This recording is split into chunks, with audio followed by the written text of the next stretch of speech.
Hoje o estudo é sobre ministério, né? A forma que o pastor Adriano passou para a gente fazer, a primeira segunda-feira do mês é sobre casais, a segunda-feira do mês é sobre ministério, e a terceira a gente fecha nas finanças, né? Amém? Glória a Deus. A apostila está aqui, ó.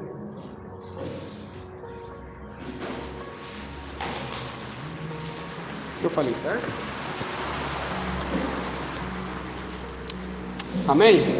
A gente fez uma introdução sobre esse tema, só que sem apostila. Hoje vamos fazer com a apostila, para a glória de Deus. Então, a estrutura da apostila é sempre a mesma, tá? A gente vai ter um teste de fixação no final da apostila e uma redação também, para que nós nos conhecemos mesmo, tá? A última pergunta do teste é a pergunta 11, que fala assim, ó: faça um texto dissertativo falando sobre o seu ministério e o que você entendeu sobre o que Cristo quer com você na obra. Então essa redação, eu vou repetir, o intuito dela não é ver a gramática, não é ver a pontuação, nem nada disso. O intuito dela é para que você mesmo se descubra na obra de Deus. Assim como do casamento, você se descubra no casamento e se você está ou não fazendo certo, assim é o mesmo objetivo. Se você sabe qual é o seu ministério e se você entende o que você tem que fazer na obra de Deus, espiritualmente falando. Amém? Glória a Deus. A palavra ministério, como eu tinha falado antes, significa execução de uma tarefa, de uma obra, atividade, trabalho, ocupação exercida por alguém, cargo, função ou profissão. Então, quando nós falamos que nós temos um ministério em Cristo, nós estamos dizendo que nós temos um trabalho, nós temos uma atividade em Cristo Jesus. E nós somos chamados, contratados por Cristo Jesus. E todo trabalhador é digno de seu salário. E qual é o salário, qual é a recompensa que nós temos em fazer a nossa obra, em fazer o ministério que Ele nos deu? A recompensa é a vida eterna. Lembra quando Paulo falou: encerrei a carreira, combati o bom combate, guardei a fé, e já me está preparada a coroa da vida, que está guardada para todo aquele que crê, né, que persevera até o fim. Então, o nosso ministério tem uma recompensa, que é a vida eterna. Não tem recompensa maior do que essa, é a vida eterna. Engraçado que a palavra salário, ela vem de sal, né? Porque antigamente o pessoal, os escravos, para ser mais exato, eram pagos com sal. Os trabalhadores da classe mais baixa ali eram pagos com sal. E daí vem a palavra salário, que significa recompensa. Então, tudo que nós fazemos na obra de Deus vai ter a sua recompensa. Se você anunciar para os homens as suas obras, a sua recompensa ou galardão, como fala a palavra, vai vir dos homens. Se você guardar para si, vai vir de Deus. Então, salário vai ter, só que nós vamos escolher da onde virá o nosso salário. Eu prefiro que venha de Deus, eu não sei você. Então, se você prefere que seja o salário que venha de Deus, então guarde suas obras, não deixe que a mão esquerda saiba que a mão direita faça.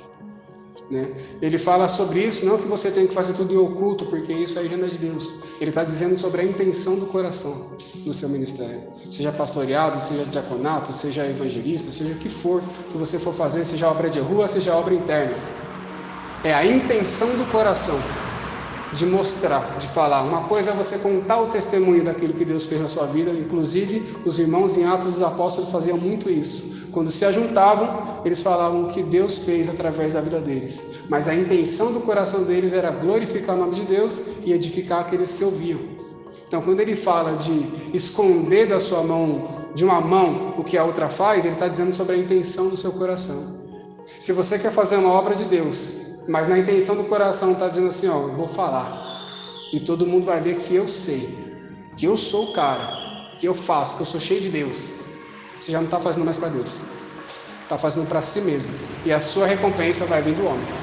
Sabe qual é a recompensa do homem? Aplausos. Essa é a recompensa do homem. Uma fama momentânea é a recompensa do homem. convites para você ir em lugares que nem tem Deus. Isso é a recompensa do homem. Agora, a recompensa de Deus é a vida eterna. A recompensa de Deus é não ser enganado, porque o Espírito Santo vai te revelar todas as coisas. A recompensa de Deus é uma paz interior. Eu tive uma experiência particular que no meio dessa visão, Jesus falou para mim assim, ele falou assim: quanto mais paz interior você tiver, mais autoridade espiritual você tem. Foi isso que ele falou para mim. Eu trago isso como verdade, porque foi o próprio. Então, é isso que você recebe como recompensa de Deus. A do homem temporária, a de Deus é eterna. Então, ministério é trabalhar. Ministério é carga, é atividade, é função, é profissão. Inclusive, Paulo, quando ele vai falar com Timóteo, ele fala assim: as mulheres que se cuidam fazer a profissão de servir a Deus, se vistam com trajes ataviados e tal, e ele vai falando. Então, ele usa essa palavra profissão de servir a Deus. Nós somos profissionais de Cristo. Fazer a obra de Cristo é ter uma profissão. Achei muito interessante, eu vi uma fala de um rapaz esses dias, que perguntaram para ele qual é a sua profissão, e ele falou assim: a minha profissão é ser pastor, a minha profissão é pastoreado. Eu tenho um trabalho secular, mas a minha profissão é ser pastor. Por que acham que eu fiz vocês trabalharem no campo do Malaquias? O que eu estava tentando ensinar? A ajudar? Acha que foi apenas para ser mais útil? Para serem melhores agricultores? Foi para lhes mostrar que o que estamos fazendo aqui vai durar por gerações. Porque quando é a sua profissão, você se dedica. É que você fala assim: isso aqui é o que eu sou. Sabe qual é a diferença dos apóstolos, dos irmãos daquela época para a gente hoje? É que os apóstolos, eles eram apóstolos o tempo todo. Os diáconos eram diáconos o tempo todo. Hoje em dia nós somos pastores dentro da igreja, nós somos diáconos dentro da igreja, nós somos evangelistas dentro da igreja, mas lá fora nós não somos. Essa é a diferença. É por isso que eles viviam mistérios que nós não vivemos hoje. Deus ainda é o mesmo. A palavra fala que ele não muda e nem tem sombra de variação. E todos os dons vêm do Pai das luzes. Amém? Ministério. Ministro. Eu separei esse significado político, né? Tinha falado da outra vez também. Auxiliar direto do mandatário supremo de uma nação, que chefia um ministério e compõe o gabinete. Eu separei esse significado porque ele se encaixa muito com a palavra de Deus, né? Auxiliar direto de um mandatário supremo de uma nação. Nós somos auxiliares de Deus. Deus é o supremo. O que ele precisa fazer aqui na terra, ele conta conosco.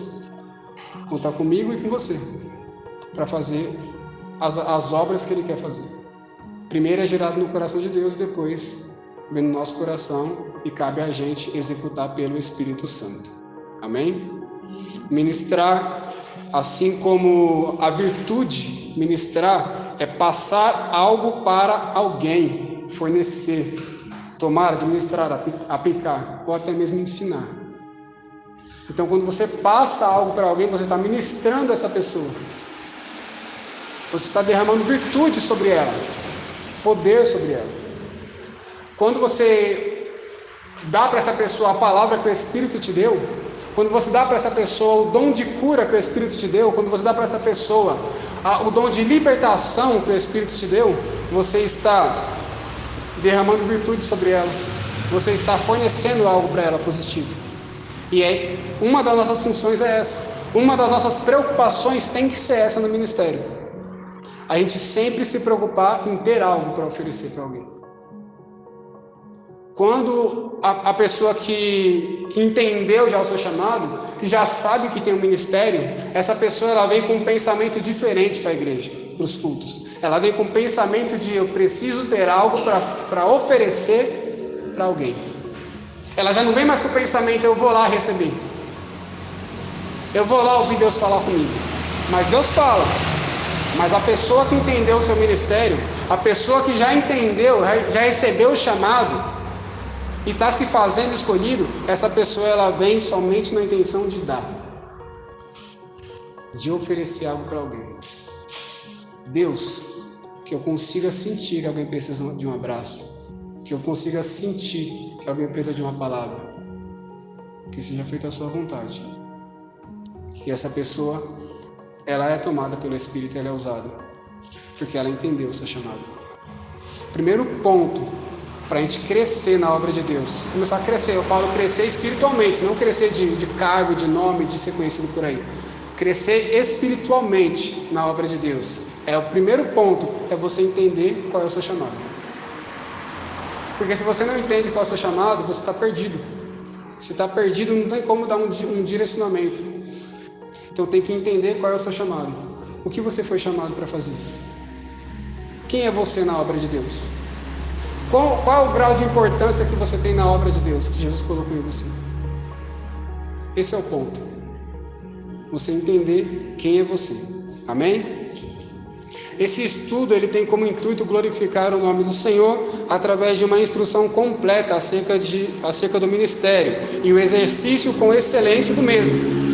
Vamos conhecer suas características e nos descobrir na obra de Deus, no sentido de qual é o nosso ministério, de quantos ministérios se podem exercer, quem nos dá o ministério, por que temos ministério e por que há diversidade de ministérios.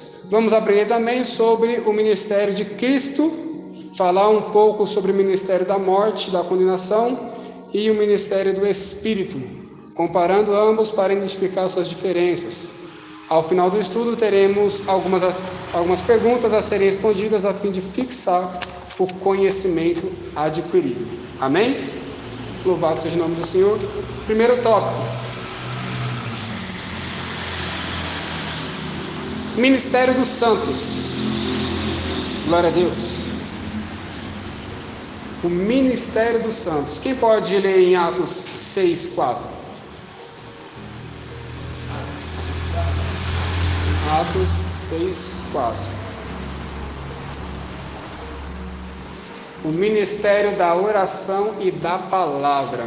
Atos 6:4. Atos 6:4 diz assim: mas nós perseveraremos na oração e no ministério da palavra. Glória a Deus. Quem falou isso? Quem falou isso foi Pedro. Pedro e os apóstolos. Nessa ocasião, alguns irmãos vieram reclamar que as viúvas estavam sendo deixadas de lado no ministério cotidiano, ou seja, na alimentação, na roupa, no cuidado. As suas viúvas estavam sendo deixadas de lado. Por quê? Porque o número da comunidade aumentou muito, aumentou demais. Então os apóstolos já não conseguiam mais dar a mesma atenção para todo mundo. E todo mundo que vinha a eles naquela época, eles não vinham de qualquer jeito. Eles não viam igual a gente, que vem para a igreja e vai para casa, vem para a igreja e vai para casa. Não, eles vendiam suas casas, vendiam tudo que tinha, pegavam o dinheiro e davam aos apóstolos e viviam na comunidade. Então eles já não tinham mais recursos próprios. Então tudo que eles tinham vinham dos apóstolos. Isso foi ordem do Espírito Santo naquela época, porque precisava se alicerçar a igreja. Precisava acontecer um evento que abalasse as estruturas. Precisava acontecer um evento que chamasse a atenção. E o que mais chama a atenção no meio de uma comunidade do que pessoas vendendo tudo que tem e dando para os homens? E esses homens nem letrados eram, nem fazia parte dos fariseus. É interessante que o Espírito Santo ele faz dessa forma, porque as pessoas pegavam 10% do que tinham e davam para os fariseus, sacerdotes. Pegava do seu gado melhor e ia lá fazer sacrifício pelo seu pecado. Então tudo de recursos que eles tinham, eles davam parte para os fariseus,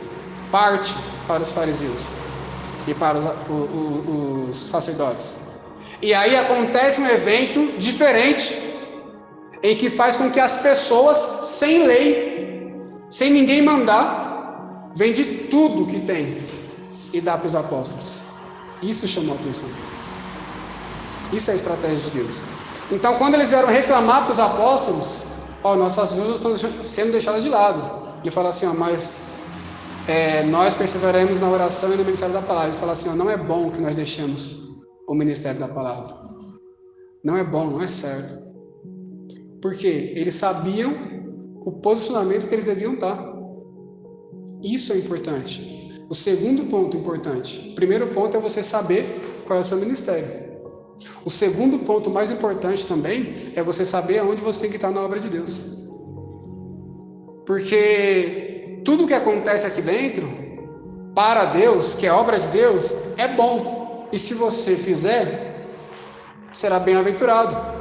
Mas cada um tem o seu chamado. Então você tem que saber o seu posicionamento na obra de Deus. Aonde você deve estar. Não é porque nós somos obreiros que temos que estar em todas as obras. O Espírito Santo, ele guia. Tem obra que vai ter que estar todo mundo, mas tem obra que é só alguns, tem obra que são outros. A obra do louvor, por exemplo, é só quem louva. Isso é uma obra. Não é porque eu sou obreiro da casa que eu vou lá pegar o microfone e vou cantar junto com todo mundo, porque não é para eu estar ali. O ministério da palavra, pregar a palavra de Deus, é ótimo. Mas o Espírito Santo que ele conduz, quem vai pregar e quem não vai. Porque imagina só, você é uma pessoa muito útil no cuidado. Deus ele quer você visitando lares, porque ele sabe que o coração, o sentimento que ele colocou em você, quando você entra num lar, você faz a diferença pelo Espírito Santo. Mas aí você insiste em ficar pregando nas igrejas. Não, mas estou fazendo a obra, estou sendo chamado. E pensa que ser chamado para pregar nas igrejas, pensa que é porque o Espírito Santo está levando, Deus está falando, mas não, convite tem de qualquer jeito. Se o cara se fantasiar de crente, for numa igreja e falar bonito, ele é convidado para pregar. Porque hoje já se perdeu em muitos casos a sensibilidade do Espírito. Então convite, agenda, não quer dizer muita coisa. Agradeça a oportunidade e pegue a oportunidade para trazer a conversão para quem está ouvindo. Mas não significa isso.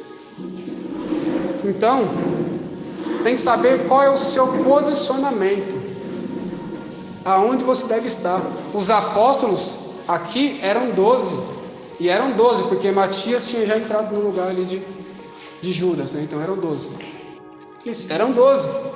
Eles poderiam muito bem falar, então peraí, faz o seguinte, 3 ficam aqui ministrando e o resto vai lá e cuida das viúvas. Mas eles sabiam qual era a posição deles na obra. Eles sabiam aonde eles deviam estar. Peraí, somos 12, mas nós 12 temos que estar ministrando a palavra, porque o povo é grande. E as pessoas que me ouvem aqui, mas tem pessoas lá que não estão me ouvindo. E as pessoas que não estão ouvindo Pedro, que está aqui, vai ouvir João que está lá. Quem não está ouvindo João que está lá, vai ouvir Tiago que está do outro lado. Então não era bom deixar a palavra. E eles, sabiamente, pelo Espírito Santo, levantam entre vocês 7 homens, cheios do Espírito Santo, cheios de bom testemunho com os de fora, e cheios de sabedoria. E aí levantaram os 7 primeiros diáconos. E aí começaram a servir as mesas, as viúvas, e eles continuaram no ministério da palavra. Então esse ministério da oração e da palavra é um ministério muito importante. Esses são os ministérios considerados os alicerces da obra de Deus. E um completa o outro, pois a oração sem palavra é vazia, e a palavra sem oração não tem a interpretação divina. Como disse Daniel, a ti, ó Senhor, pertence a justiça, mas a nós a confusão de rosto. Daniel 9:7, quem quiser conferir depois.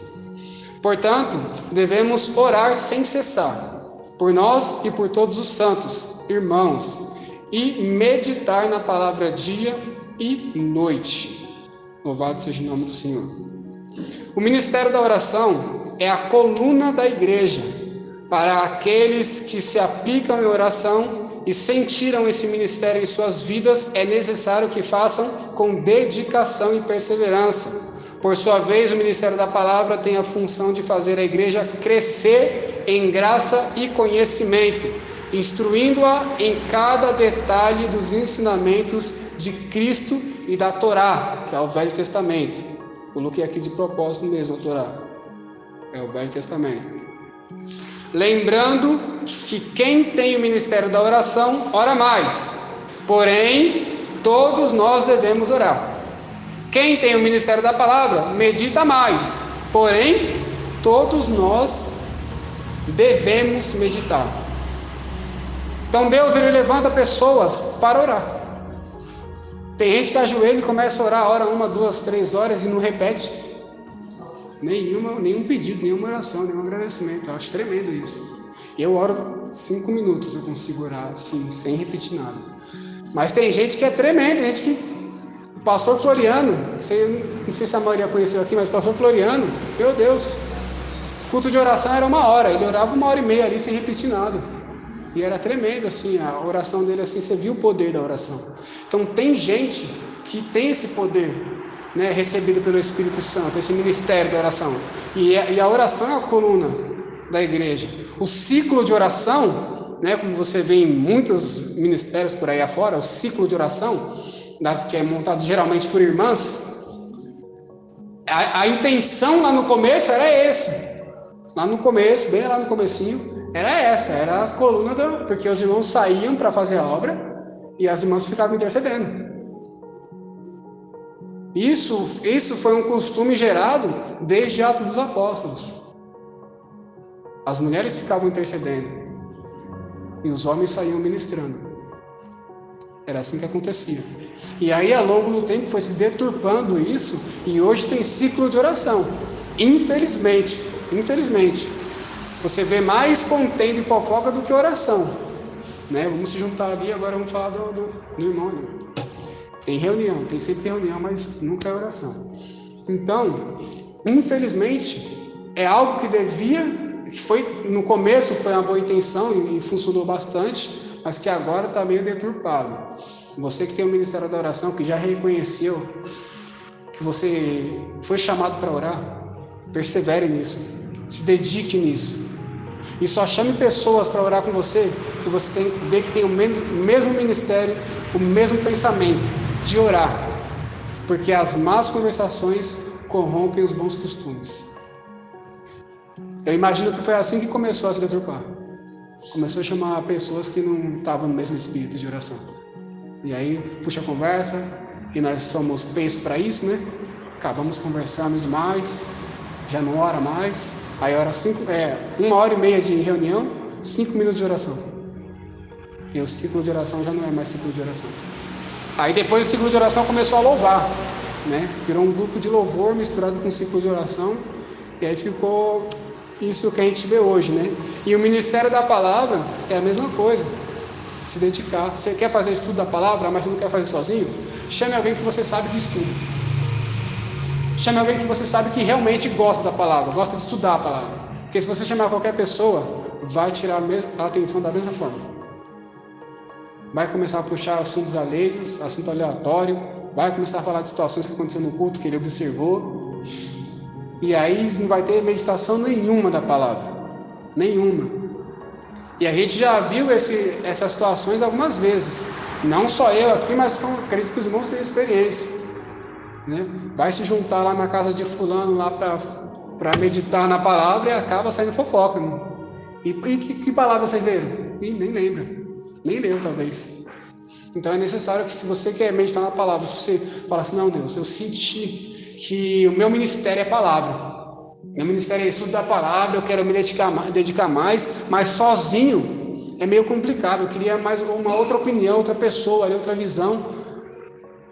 Aí você começa a ver quem estuda mesmo a palavra, quem se dedica de verdade na palavra, para você chamar junto. Senão, ele vai mais afundar seu ministério do que levantar. Amém? Glória a Deus. Um outro ministério que eu separei aqui, Ministério da Reconciliação. Eu coloquei o título de Ministério dos Santos nesse tópico. Por quê? Porque quando se fala de santo,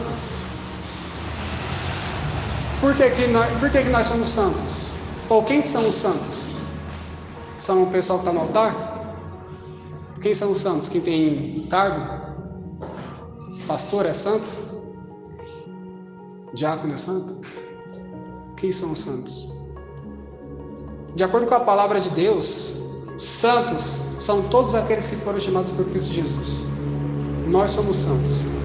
Mas não somos santos porque somos bons, somos perfeitos. Nós nem estaríamos aqui. Somos santos porque somos santificados por Cristo Jesus. Somos justos porque somos justificados pelo sangue de Cristo, pelo sacrifício na cruz. Por isso que Paulo fala: orai por todos os santos. Saúdo aos santos da igreja de Filipos. Ele sempre vai usar esse termo, porque nós somos santos porque Ele é santo, e não pela nossa própria justiça, pela nossa própria santidade, porque nós não temos santidade, nós recebemos a santidade e estamos tentando mantê-la aqui dentro, né? Porque tem duas leis que brigam aqui dentro, duas leis, igual Paulo falou: a lei da carne para o pecado e a lei do Espírito para a vida. Então tem duas leis que brigam aqui, ó. E igual Paulo falou também em Gálatas, né? O fruto do Espírito e as obras da carne. Então um é contra o outro para que a gente não faça o que a gente quer. Aquela voz lá que alguns chamam de consciência, outros chamam de sexto sentido, e nós sabemos que é o Espírito Santo de Deus sempre nos alertando, é para que a gente continue na santidade. É a santidade que Deus nos colocou através de Cristo. É por isso que eu coloquei aqui o Ministério dos Santos, para que eu e você entenda que todos nós somos santos, porque somos santificados. E a palavra fala mais ainda. A palavra fala que Deus, Ele fala das coisas que não são como se já fosse.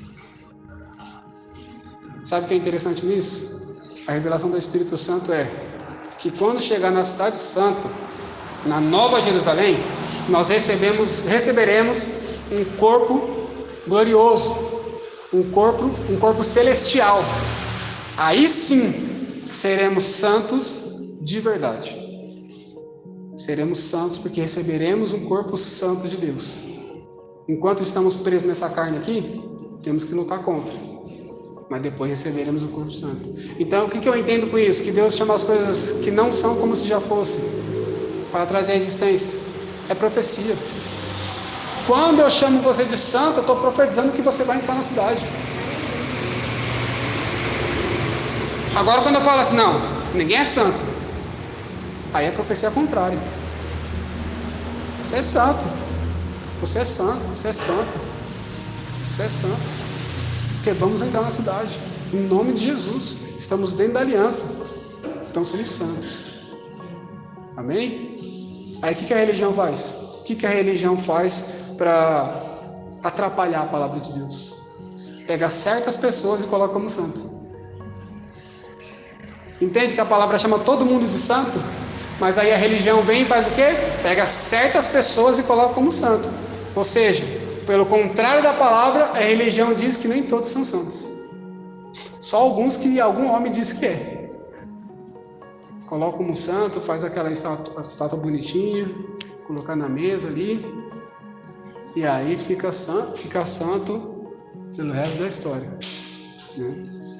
Então a palavra diz que todos são santos, a religião diz que só alguns são santos. Aí cada um escolhe o caminho que quer seguir. Amém? Ministério da reconciliação. Esse é um ministério tremendo, por isso que eu separei 2 Coríntios capítulo 5, versículo 18. Quem achar primeiro lê. 2 Coríntios capítulo 5, versículo 18. E tudo isso vem de Deus, aquele que nos trouxe de volta para si, por meio de Cristo, e nos encarregou de reconciliar outros com Ele. Eita, glória a Deus, aleluia. Tudo isso provém de Deus, né, que nos reconciliou consigo mesmo por Jesus Cristo e nos deu o ministério da reconciliação. Nos deu o cargo, nos deu a função, o trabalho de reconciliar as pessoas com Cristo Jesus. Isso é muito importante. é muito importante. Nós não somente recebemos a reconciliação, mas nós recebemos uma ordem, um trabalho, um serviço de reconciliar as pessoas. E como que nós reconciliamos as pessoas? Nós temos 3 formas de pregar, 3 formas de ministrar alguém. Temos a forma pela palavra, pregando mesmo a palavra, citando versículos. Temos a forma de atitude, a mudança da nossa atitude. Nós conseguimos trazer uma pessoa para Cristo Jesus sem palavras, calado, mudo. A pessoa só observando a sua transformação, ela vai se interessar. E a terceira forma é louvando. Através da música, muitas pessoas voltam ou vêm para Cristo Jesus. Através da música, através da pregação e através da atitude. E quando se fala de pregação, não se fala em cima do altar. Aqui a gente prega para quem já sabe. Nós só estamos reforçando aquilo que a pessoa já viveu. Estamos somente aumentando, de alguma forma, pela palavra, a fé da pessoa. E Deus está falando com ela ali. Mas, quando se fala de pregar, a palavra pregar significa anunciar ou ensinar. Então, quando você está no serviço, na rua, em qualquer lugar que você estiver, se você anunciar Jesus, você está pregando. Se você ensinar algo da Bíblia para alguém, a palavra do mundo espiritual, você está pregando. Uma vez um rapaz chegou em mim e falou assim: "Ô irmão, você ensina bem, mas você não sabe pregar." Aí eu nem levei em consideração, porque ele nem sabia o que estava falando. A palavra pregar significa ensinar, e como que eu ensino bem e não sei pregar? Aí, contraditório por falta de conhecimento, falta de entendimento. Eu entendi o que é pregar para ele. O pregar para ele seria o gritar, falar com aquele... Porque Deus vai, não sei o que, eu não faço isso. E aí ele entende que pregar é aquilo. E amém, glória a Deus por isso. E aí eu falei: amém, irmão, obrigado. Então, o ministério da reconciliação é um ministério muito importante. Esse ministério é mais conhecido como evangelismo. Quando evangelizamos uma pessoa e essa aceita a palavra, e se arrepende e se converte, nós reconciliamos essa pessoa a Deus. E só conseguimos fazer isso porque também fomos reconciliados com Deus, pois todos pecaram e foram separados da glória de Deus. Por isso se faz necessário uma reconciliação. Portanto, ide e pregai o evangelho a toda criatura. Olha que interessante. Quando se fala de reconciliação, você só consegue se reconciliar com alguém que você tinha um relacionamento. Sim ou não? Eu me reconcilio com a minha esposa, se eu brigo com ela. Agora, com uma pessoa que eu acabei de conhecer, eu não estou me reconciliando, estou conhecendo. E como que a palavra diz que nós somos reconciliados? Se nós não conhecíamos Jesus. Sabe por quê? Lembra quando Jesus falou assim, seja como uma criança? Lembra quando ele falou assim, que o reino de Deus pertence às crianças? Quando nós somos crianças, nós estamos debaixo da aliança de Deus. É por isso que o reino é das crianças. Uma criança, é muito triste quando uma criança se vai pra gente. Mas no mundo espiritual é festa, porque ela já vai direto para a glória. Aquilo que a gente está tentando buscar com perseverança ali, tentar não pecar todos os dias, a criança ela vai naturalmente. Sabe por quê? Porque eu começo a observar as crianças, depois que eu me tornei pai, eu comecei a observar mais as crianças. E é interessante como a minha esposa briga com a minha filha chora e vai correndo para minha esposa abraçar ela. É interessante que eu vejo as crianças brincando, e aí uma se distante com a outra ali, pega o brinquedo, não sei o que, é meu, passa 2 segundos, elas estão brincando de novo, como se nada tivesse acontecido. E nós adultos, às vezes, passa 2 anos, e a gente não consegue brincar de novo. Então essa é a diferença, por isso que ele está falando de reconciliar. Quando ele fala de reconciliar, ele está querendo falar para a gente, lembra do sentimento de criança, da falta de maldade que você tinha. Você não tinha maldade com ninguém, não tinha nenhum inimigo. Todo mundo que você olhava falava assim, é minha amiguinha, é meu amiguinho. Eu acho interessante isso. Toda criança vê outra criança e fala, é meu amigo, é minha amiga. Eu nunca vi uma criança falando, não, meu santo não bateu com o dele, não. Eu nunca vi isso. Sabe, eu nunca ouvi. E é interessante que ele fala de reconciliação. Porque nós não vamos para uma casa nova. Nós estamos indo para uma casa nova. Nós estamos voltando para casa. É diferente. Eu não vou, como diz os pregadores, eu vou conjecturar. A gente não vai chegar lá e falar, nossa, que imóvel bonito, nossa. Não, a gente vai chegar lá e lembrar, nossa, que tempo que eu passei aqui. Nossa, de volta aqui. Porque a gente vai estar voltando para casa. É uma reconciliação. É diferente. Então, Deus, ele nunca se afastou da gente, mas ao longo do tempo nós começamos a nos afastar dele pelas nossas escolhas. Mais precisamente na adolescência. Adolescência é terrível. Tem um mistério na adolescência ainda que eu ainda não sei. Mas é terrível a adolescência. O ministério da reconciliação e o ministério cotidiano. Ministério cotidiano, né? Então, antes de falar um pouco do ministério cotidiano, abre aí em Atos 6:1, já deixa marcado aí Atos 6:1. Ministério cotidiano.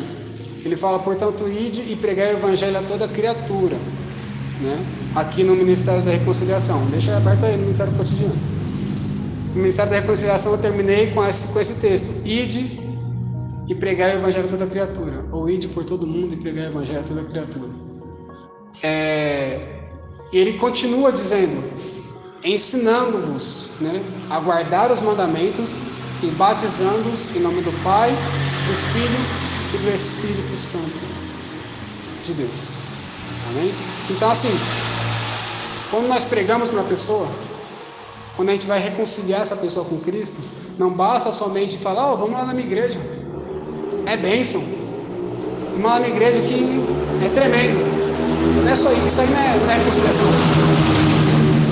Isso aí não é reconciliação. Não tem que chamar para vir para a igreja, tem que chamar porque Deus faz a obra. Mas a reconciliação completa, verdadeira, é você ensinar a guardar os mandamentos. E qual é a igreja que ele deve ir? Qual é a igreja certa? Quem sabe qual é a igreja certa? Qual é a igreja que você fala assim, vai para essa igreja aqui? A igreja certa é aquela que prega a palavra de Deus, fala em nome de Jesus e é guiada pelo Espírito Santo.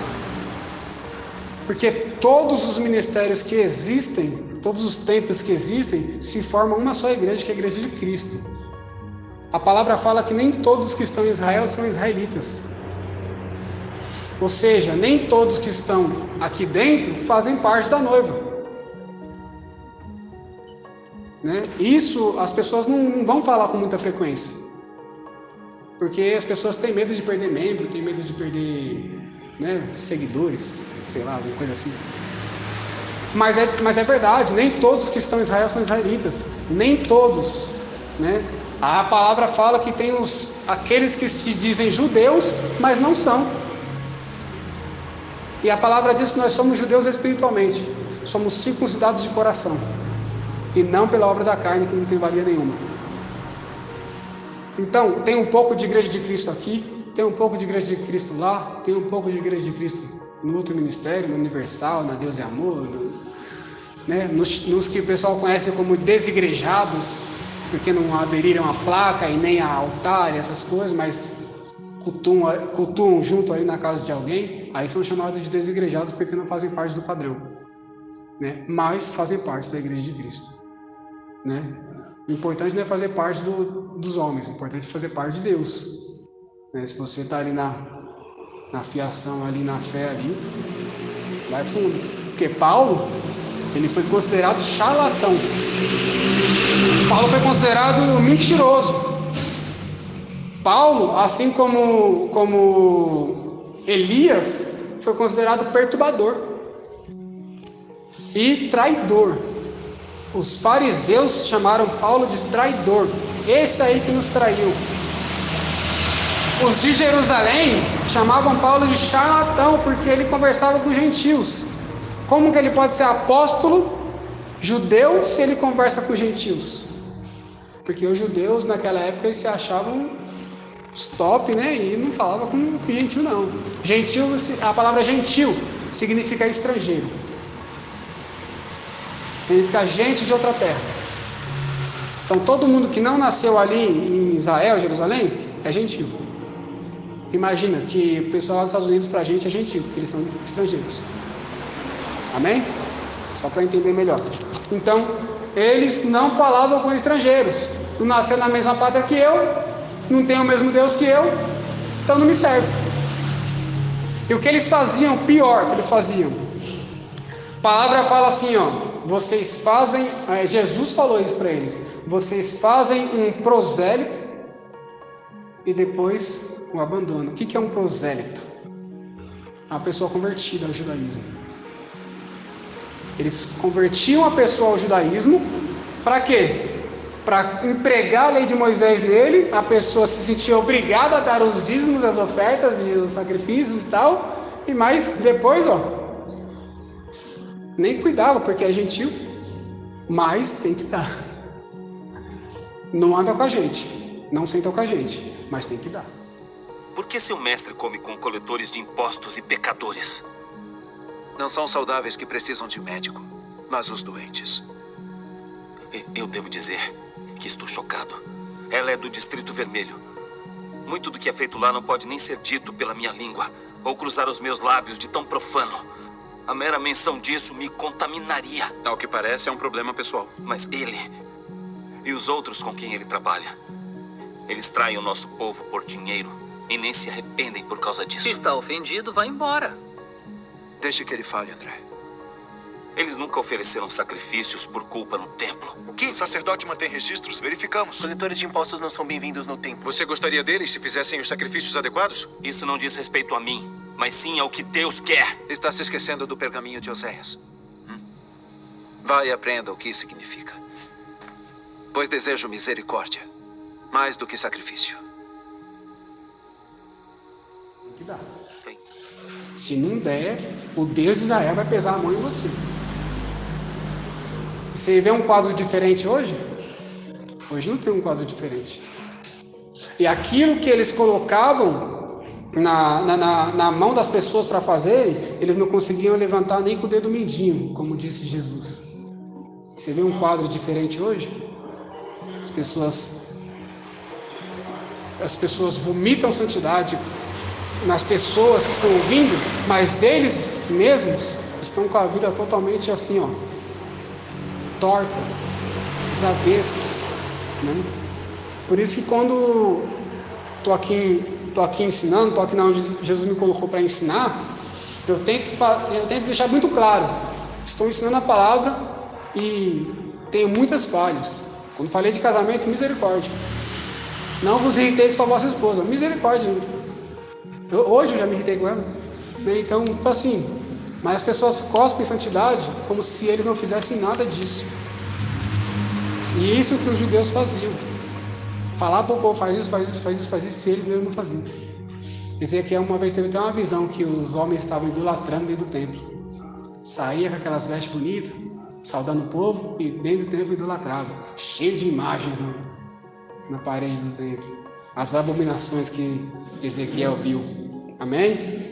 Então vamos pregar, vamos ensinar dentro daquilo que é nossa capacidade, mas faz o convite também para vir para os cultos, que é bênção.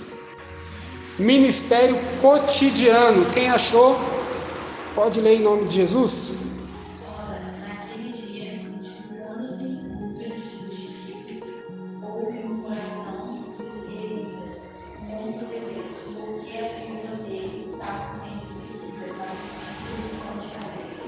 Glória a Deus, distribuição diária, que é o ministério cotidiano. Amém? Esse é um ministério que é um pouco esquecido, um pouco meio que deixa de lado assim, mas é um ministério muito importante. temos que nos atentar também ao ministério cotidiano, ou seja, aos trabalhos do dia a dia, seja em servir aos irmãos durante o culto ou fora do culto. Afinal, somos obreiros todo o tempo, ou devíamos ser. Seja em manutenir as instalações do templo, local utilizado para adorar o nome do Senhor Jesus, ou ajudar ao que precisa fora do templo. Temos que estar sempre atentos, pois, como diz na passagem base desse ministério, corremos o risco de desprezar sem perceber alguns dos irmãos. Isso é algo muito complicado e muito arriscado.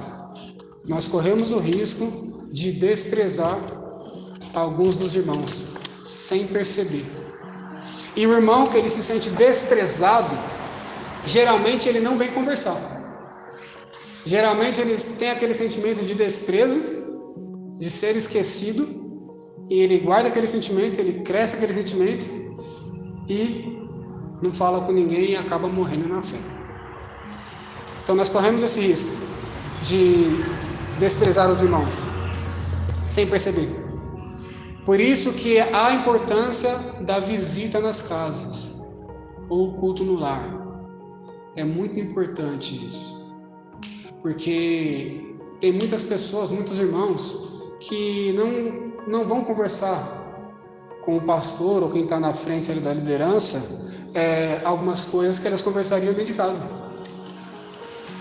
Então, seja uma visita mesmo, não precisa ser um culto no lar, mas uma visita, estou indo aí. E a gente vê o nosso costume de hoje é que quem faz visita são os pastores. Os pastores fazem visita. E todo mundo espera a visita dos pastores. Que esse é a cultura que nós nascemos, fomos colocados. Mas na verdade, todo irmão pode fazer visita para todo irmão. Isso reforça até a comunhão. Todo irmão pode fazer visita para todo irmão. Se todos nós estivermos afiados, estivermos percebendo as dificuldades uns dos outros, nós iremos sentir quem está precisando de uma palavra, não só durante o culto, um abraço, uma visita, uma atenção. Tem gente que você não vai precisar falar nada, só sentar e ouvir, porque ela só quer ser ouvida. Talvez na casa dela ninguém a ouve, ninguém dá atenção, ninguém leva ela a sério.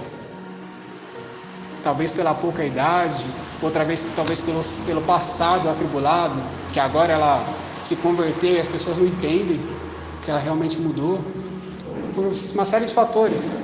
E eu e você somos o alicerce, somos aquele que vai fazer essa pessoa continuar de pé.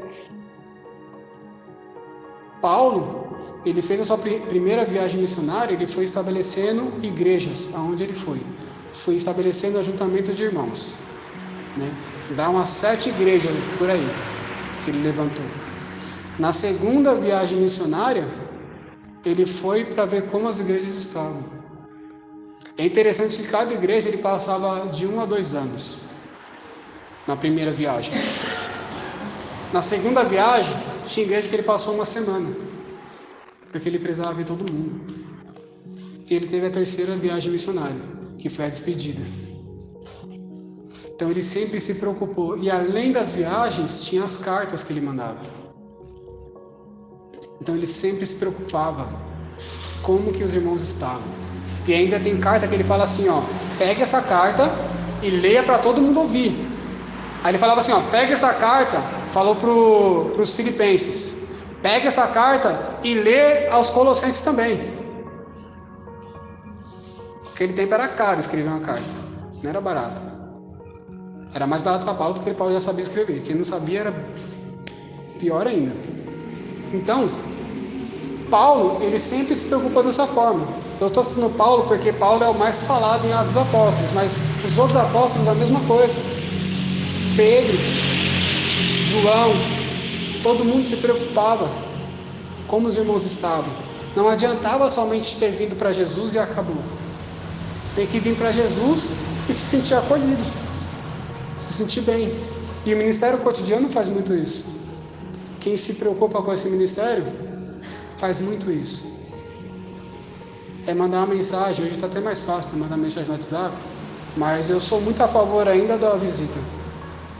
Porque acredito que a internet ela ainda não tem o poder de captar esse calor humano. A pessoa se deslocar da sua casa até ir na sua casa, você se sente muito importante. Você se sente querido.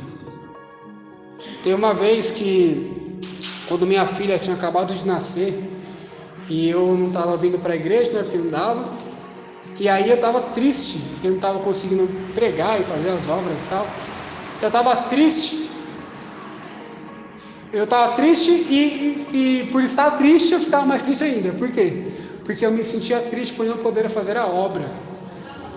Mas eu ficava mais triste ainda porque eu não fazia a obra por causa da minha filha. E eu ficava falando com Deus, estava tudo embaralhado na minha cabeça, falando, mas Deus, é minha filha. Eu não devia estar triste por não fazer a obra, é minha filha. Eu estou feliz em cuidar dela.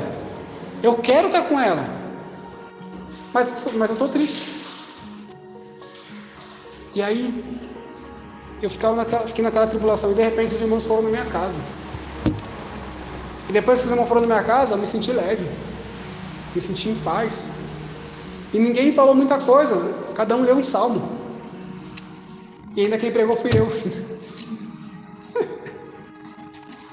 Quem pregou ainda fui eu, brincadeira. E aí, mas eu me senti renovado aquele dia. E foi lido o salmo. E eu preguei salmo também, foi tudo salmo. E eu fui renovado. Então é importante o ministério cotidiano. É importante visitar. É importante se preocupar. Paulo ele só mandava carta quando ele não conseguia ir visitar. Quando ele estava preso. Quando ele estava em Roma, sendo julgado. Quando ele estava passando os processos dele. Ele tinha que mandar carta. Mas quando ele estava livre, ele ia lá. Ele ficou preso durante 2 anos em prisão domiciliar. Preso na casa, não podia sair. Então tinha que mandar carta. Ou tinha que enviar um discípulo, como ele fazia. Ó, recebe aí, ó, Timóteo. Ele é uma bênção. Ele é usado por Deus, é útil na obra. Recebe ele aí. E ainda esforçava Timóteo. Timóteo, não deixa que ninguém menospreze sua mocidade não, sua pouca idade não. Use o dom que Deus te deu. Aquele dom que você recebeu pela imposição da mão dos presbíteros. Faça a obra do evangelista. Faz isso. Esforçava um, enviava e aconselhava os outros. Então sempre tinha alguém ali, mesmo que Paulo não tivesse, tinha alguém ou tinha carta. Então a gente tem que estar assim. E isso não é trabalho só do pastor. Isso é trabalho de todo mundo. Todo mundo se trabalha.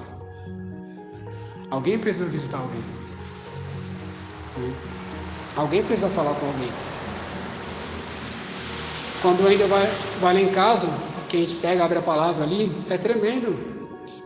Deus fala comigo ali algo que eu precisava. Deus fala com ele algo que ele precisava. Né? Quando o William vai na minha casa, quando os irmãos em geral vão na minha casa, é tremendo. Todo mundo tem algo para falar, todo mundo tem algo para disponibilizar. Eu sou muito falho nisso também.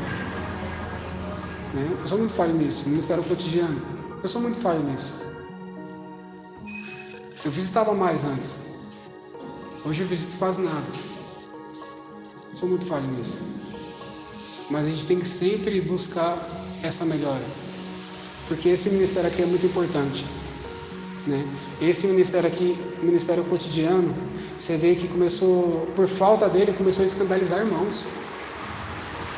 Os gregos aqui começaram a se escandalizar. Imagina se os apóstolos não tivessem a sabedoria do Espírito. Falaram, irmão, se elas quiserem alguma coisa, que elas venham pedir para a gente. Você acha que a gente vai deixar a palavra aqui para ir lá servir elas? Esses irmãos com certeza se desviaram. Ah, irmão, isso aí é falta de Deus. Alguns respondem assim, né? Imagina se os apóstolos respondessem assim: ah, irmão, está sendo desprezado? Isso aí é falta de Deus. É falta de... Quando alguém fala que tem depressão, falta de Deus. Estão se sentindo desprezado. Se tivesse com Deus, não se sentia assim porque o Espírito Santo abraça.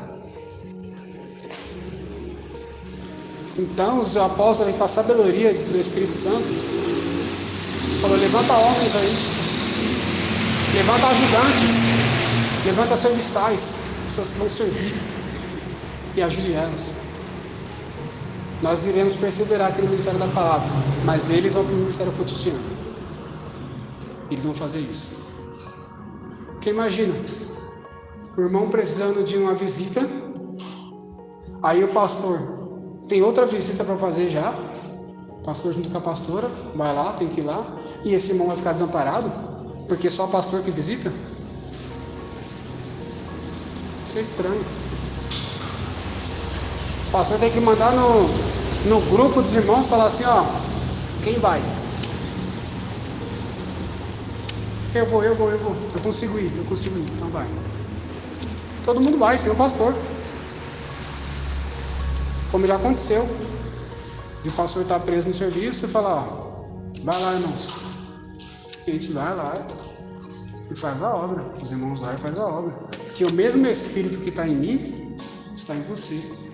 O mesmo Espírito no pastor está em você. A diferença são as responsabilidades, né? A posição no ministério. Onde você deve estar, onde ele deve estar, onde eu devo estar, é diferente, né?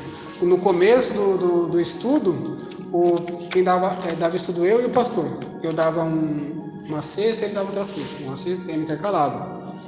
E aí eu orando em casa, Deus falou comigo assim: fala pro pastor que só você vai dar estudo. Eu falei: misericórdia, como tu vai chegar lá todo soberbo, toda vaidade? Eu sabia que foi Deus que falou, mas tipo assim, humanamente falando, como você chegar e falar assim: então pastor, a partir de hoje só eu vou dar.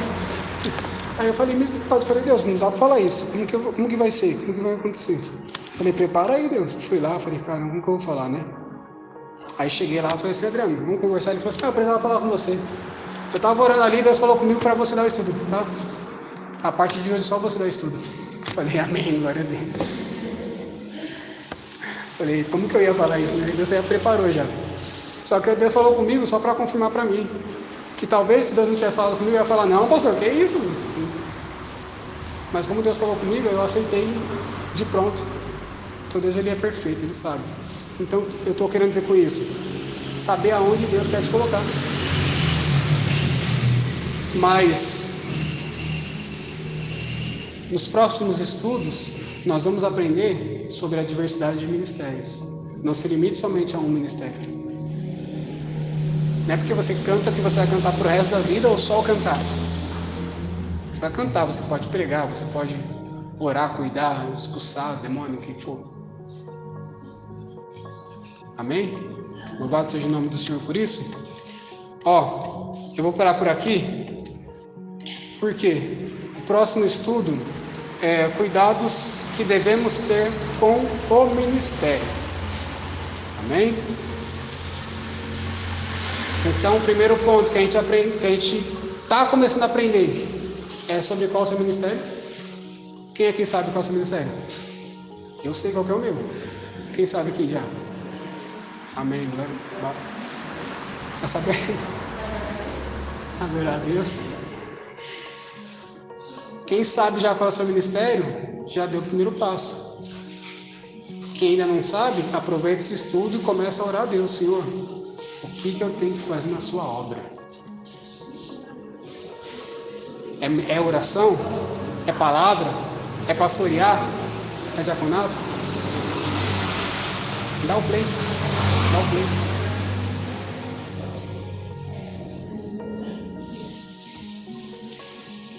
Então, o primeiro ponto é esse: é você saber qual é o seu ministério. O segundo ponto é você saber aonde Deus quer que você esteja na obra. Não é porque Deus me colocou no ministério de ensino que eu vou somente ensinar e acabou. Tem mais para fazer, tem mais.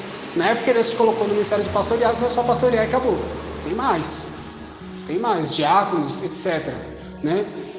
Esse é o primeiro e o segundo ponto.